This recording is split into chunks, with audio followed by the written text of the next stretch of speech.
KBS 7시 뉴스 함께하고 계십니다. 지금 시각은 7시 25분입니다. 새해를 앞두고 건강관리 계획에 대해서 또 고민 많이 하시는 분들 계실 것 같습니다. 질병관리청에서 2023년 올해 지역사회 건강조사 결과를 발표했는데요. 강원도의 흡연율과 음주율이 전국에서 가장 높고 또 걷기 운동 같은 건강 실천율은 가장 낮게 나왔습니다. 오늘 이슈앤 토크에서 전문가와 함께 강원도민들의 건강 지표에 대해서 좀 얘기를 자세히 들어보도록 하겠습니다. 강원특별자치도 통합건강증진 사업지원단 김동현 단장 나와 계십니다. 어서 오세요. 네, 안녕하세요. 네, 자 지역사회 건강조사 결과가 나왔는데 예전에 비해서 이번에 건강 지표가 전국적으로도 조금 낮게 나온 것 같습니다. 전반적인 분석부터 먼저 해주시죠.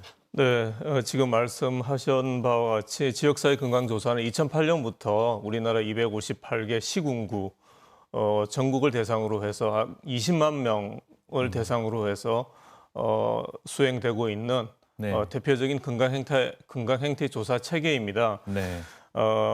대표적인 이제 건강 행태를 4가지를 꼽을 수가 있는데 그 중에서 3가지가 2022년에 비해서 2023년에 나빠졌고 1가지는 좋아졌습니다. 네. 나빠진 3가지가 현재 흡연율, 네. 그리고 고위험 음주율, 네. 그리고 극기 실천율이 2022년에 비해서 2023년 나빠졌고, 네. 그리고 자가보고 비만율이 나빠졌고요. 예. 극기 실천율은 약간 호전된 것으로 조사가 되었습니다. 약간 호전이 됐군요. 네네. 네. 한 항목씩 그러면 좀 살펴보겠습니다. 먼저 흡연율을 좀 보는데 흡연율이 사실 뭐 주변에도 봐도 좀 줄어드는 거 아닌가 싶었는데 의외로 이게 좀 늘어난 걸로 나왔습니다. 네네. 강원특별자치도의 현재 흡연율은 2020년서부터 3년 동안은 계속 감소를 해왔습니다. 네. 그런데 올해 2023년도에 반등이 되었습니다. 22.3%로 반등이 되었고요. 그리고 이 수치는 17개 강역지도 중에서 가장 높은 수치입니다. 네. 그리고 이제 남자의 현재 흡연율은 39.8%로 조사가 되어서 예. 충청남도와 같이 충청남도와 동률로 가장 높습니다. 예. 이 수치를 가장 낮은 세종시와 비교해 보면은 16%포인트 정도 높고 인근 경기도와 비교해도 6%포인트 정도 더 높은 수치라고 할 수 있습니다. 예. 강원도는 10명 중 4명이 흡연을 한다. 이런 지표가 네네. 나와 있는데 의외로 좀 높습니다. 음주율도 좀 비슷한 추세인 것 같습니다. 코로나19 상황에서는 다소 줄었다가 이게 또 다시 늘어났네요. 네, 아무래도 이제 코로나 상황을 벗어나면서 사회적인 만남이 잦아지다 보니까 네. 음주율이 높아진 것 같습니다. 작년 22년도에 이제 16% 그리고 올해는 16.9%로 조사가 되었습니다. 그런데 이 수치도 17개 강역지도 중에서는 가장 높은 수치라고 볼 수가 있고요.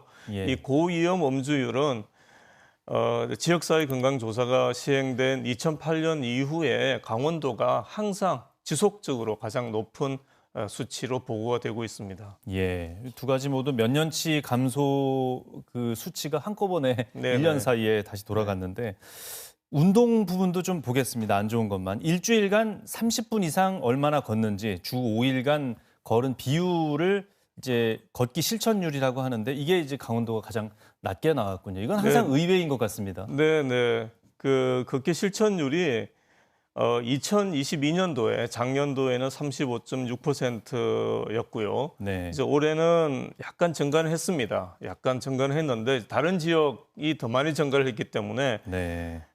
강원도의 이 수치가 걷기 실천율이 전국 강역시도에서는 가장 낮은 수치입니다. 예. 다시 한번 그 인근 경기도하고 비교를 해보면 경기도는 이 수치가 52.0%로 나와서 한 11%포인트 정도 강원도가 낮다고 볼 수 있습니다. 예, 뭐 대도시나 수도권의 경우에는 출퇴근만 해도 30분 이상 걷긴 하지만 네. 그래도 개선해야 할 부분들은 많이 있는 것 같습니다. 이렇게 강원도민들께서 술, 담배는 많이 하시고 운동을 적게 하는 원인에 대해서는 어떻게 분석을 하십니까?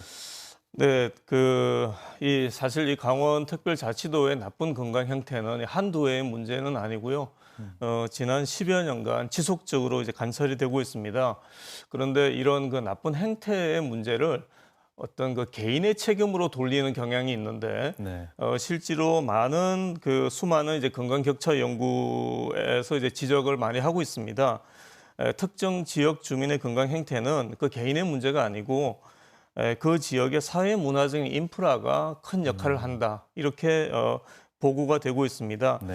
예를 들어서 이제 걷기 실천율이 강원도가 낮은데 타 지역보다 특히 도시 지역보다 낮은 것은 강원도의 그 안전한 도보 환경이 네. 미비한 지역들이 많이 있습니다.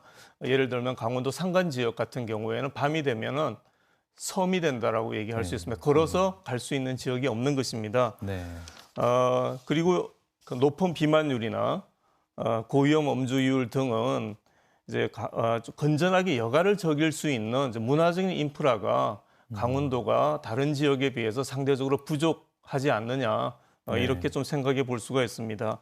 그리고 한편으로 이제 타인에게 건강 피해를 초래하는 그 흡연, 간접 흡연이라든가 고위험 음주 등등은 좀 규제 정책이 필요한데 이런 규제 거버넌스가 강원도가 다른 지역에 비해서 어떠한지 좀 평가해 볼 필요가 있다고 생각을 합니다. 예. 그럼 강원도민들의 건강 관리를 위해서 사회적으로 어떤 대책들이 필요하다고 보십니까? 뭐 여러 가지 대책이 있을 수가 있는데 우선적으로 이제 올해는 강원도가 강원특별자치도로 새롭게 출범한 첫 해가 되겠습니다. 네. 그래서 이제 도민 모두가 건강한 강원을 만들기 위해서는 그 도민의 건강 행태에 초래하는 요인이 굉장히 복합적입니다. 그래서 지방 정부인 도가 좀 강한 책무성을 갖고 좀 앞장서 주셔야 될 것 같습니다. 예. 그래서 재정 여건이 닿는 대로 좀 건강한 환경, 지역사회 환경 조성을 위해서 이제 보다 많은 투자와 지원을 해 주셔야 되고요. 네. 그리고 이제 다음으로 도 보건당국과 18개 시군 보건소 그리고 지역사회 리더들이 좀 협의체를 구성을 해서 어떤 그 효과적인 건강 대책을 위한 구체적인 액션 플랜을 마련을 하고 이를 하나하나 실천해 나가야 될 것으로 생각을 합니다. 예. 지금 강원도 통합건강증진 지원사업단장을 맡고 네네. 계시지 않습니까? 네. 여기에서는 그럼 관련해서 어떤 프로그램들을 좀 고민하고 계십니까? 네, 뭐 여러 가지 그 도민의 건강 행태가 여러 가지 뭐 불량한 행태가 많은데 그 중에서도 저희 지원단에서 가장 중점으로 두고 있는 문제는 고위험 음주율이 되겠습니다. 네. 이 고위험 음주로 인해서 이제 강원도민의 그 여러 가지 건강 결과가 좋지가 않고요. 예. 이제 더 이상 강원 지역 사회 내에서 이 음주에 대한 관용적 문화를 방치할 수 없다고 생각을 합니다. 네. 그래서 지원단뿐만 아니라 여러 도내 여러 사회 시민 단체가 좀 협력을 해서 이 그 고위험 음주율을 줄이고자 하는 노력을 경주할 필요가 있다고 생각을 합니다. 예. 음주율부터 잡아야 된다. 네네. 예. 네. 오늘 말씀 잘 들었습니다. 고맙습니다. 네.